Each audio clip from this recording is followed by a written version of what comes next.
ये बात। राम राम। मैं जयंत चौधरी इस माध्यम से अपने ट्वीट्स और विचार सीधा आप तक पहुंचा रहा हूं। डीजल के दामों में हो रही बेहताशा बढ़ोतरी ने जहां ग्रामीण अर्थव्यवस्था पर बोझ बढ़ा दिया है, वहीं अब उत्तर प्रदेश की सरकार बिजली के दामों में बढ़ोतरी पर विचार कर रही है, जो किसानों और मजदूरों का रहा खून भी निचोड़ लेगी।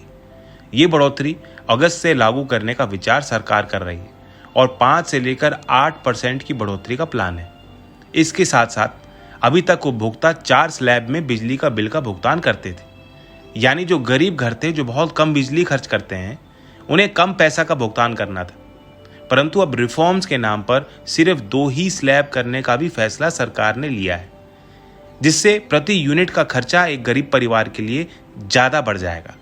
आश्चर्य की बात है कि इकोनॉमिक टाइम्स की रिपोर्ट बताती है भारत दुनिया में सबसे सस्ती बिजली पैदा करने वाले देशों की श्रेणी में आता है, जहां 1 यूनिट बिजली का उत्पादन 3 रुपये 5 पैसा में हो रहा है।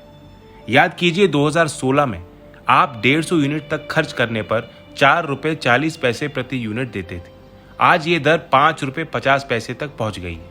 2016 में प्रति यूनिट बिजली उत्पादन पर 6 रुपये खर्च होते थे, जो आज घटकर 3 रुपये 5 पैसा है। लेकिन फिर भी सरकार बिजली बिल वृद्धि कर उपभोक्ताओं से ज्यादा पैसा वसूल रही है। ये सरकार की कुप्रबंधन का जीता जागता उदाहरण है। यूपी की सरकार के द्वारा लाई जा रही ये वृद्धि एक दूसरे वजह से और भी ज्यादा महत्वपूर्ण हो जाती है। यूपी पत्रिका में छपी खबर के अनुसार ये वृद्धि ग्रामीण क्षेत्रों के लिए होगी और उद्योग धंधों पर इसका कोई असर नहीं पड़ेगा।